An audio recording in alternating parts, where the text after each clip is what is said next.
image to fill in the last bit of blank space on a shrinking map? Or is this the beginning of a new map?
This is the Voigtländer 29mm Super-Nokton Micro 4/3 lens. Like all the other Voigtländer lenses in the Micro 4/3 lineup, it features a solid metal housing, manual focus, and no electronic contact points. It has 12 aperture blades and, of course, the signature declickable aperture ring for smooth f-stop transitions. The minimum focusing distance is 0.37 meters or 1.2 feet, which falls short of its siblings' almost macro-like close-ups. It weighs 703 grams, putting it on the heavy but not intolerable side of the spectrum. Oh, and by the way, it has an f-stop of 0.8, making this the fastest production lens in the world. I have always wanted to use that line. Right, so the first thing that I want to talk about are some discrepancies that are so subtle you might miss them. The first is that the aperture ring now has knurling all the way around, which I feel gives it a sharper and more modern appearance, as opposed to the kind of classic look that the other Voigtländer Micro 4/3 lenses have. Another change is the number 29 that's been etched into the barrel, which I think is a nice touch. Also new is the 62mm filter thread. The 17.5 and 42.5mm lenses both use a 58mm filter thread, and the 25mm uses a 52mm filter thread.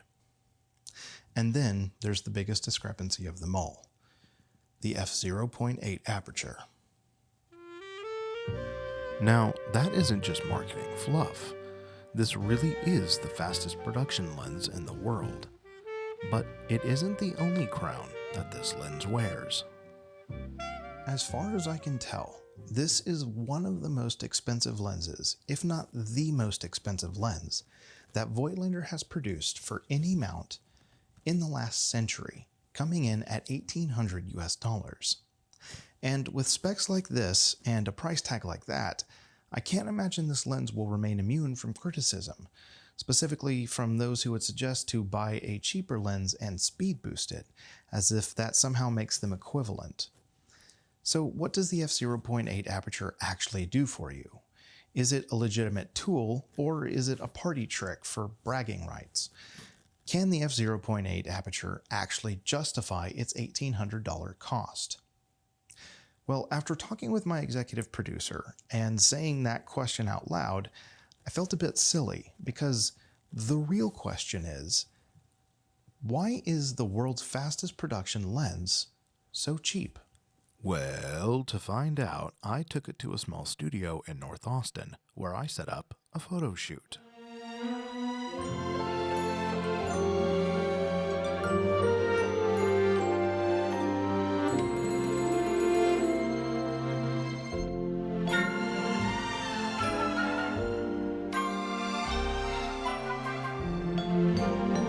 One of the often overlooked facets of the Voigtländer lenses is just how versatile their characteristics actually are.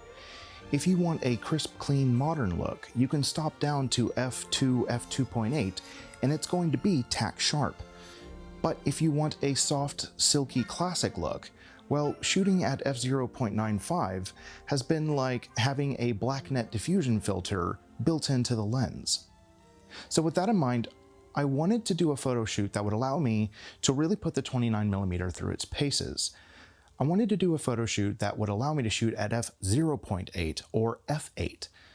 So I settled on one of my favorite eras of photography, 1950s Golden Era Hollywood Kodachrome portraits.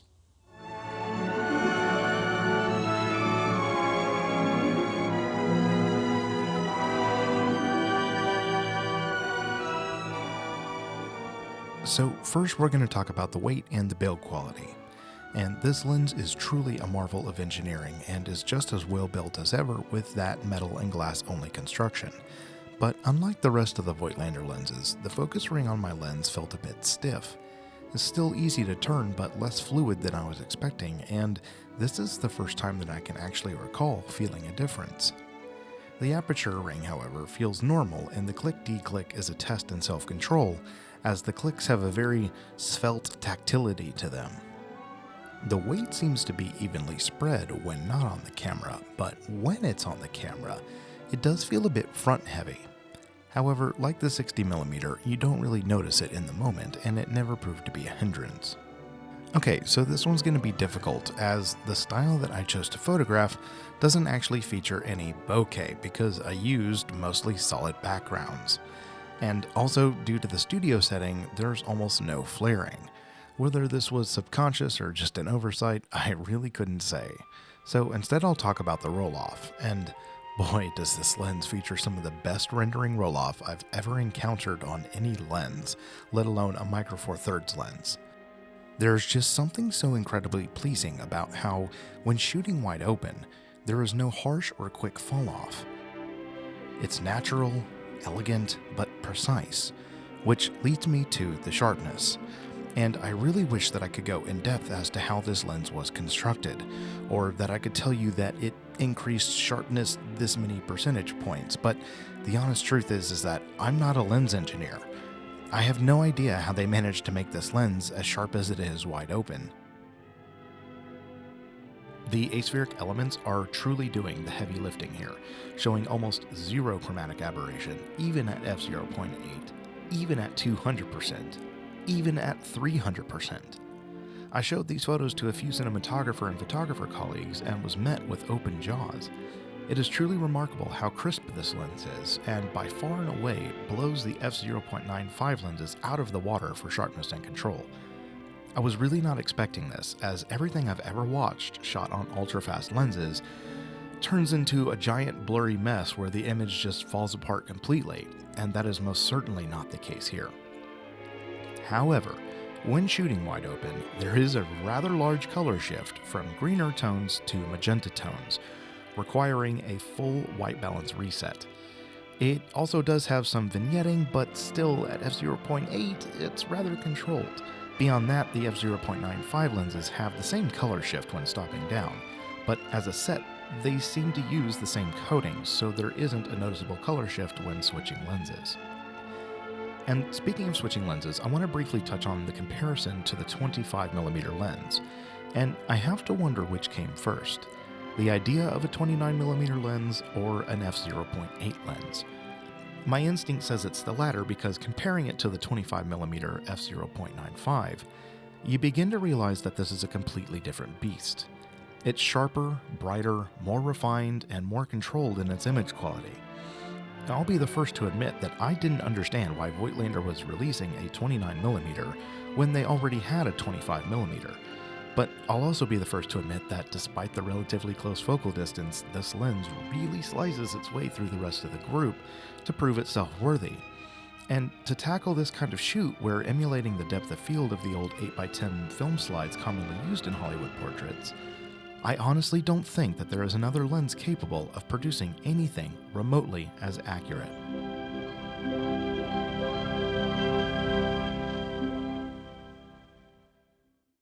Hi, me again. Sorry, I know you're probably sick of my voice, but I wanted to explain why you won't be watching this film with audio. On every one of these videos, I try my absolute hardest to make the very best work that I can.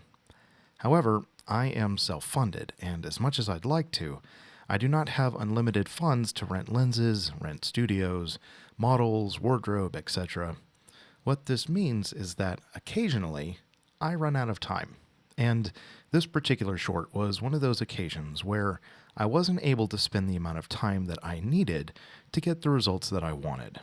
But if you'd like to see this short in full with audio, see behind the scenes photos or lighting diagrams, help choose the next review that I will do, or simply just want me to produce better content, head over to my Patreon at www.patreon.com/ehfilms. Every little bit helps, and I am super grateful for every single one of you. Now, I really like this lens, and honestly, I didn't think I was going to.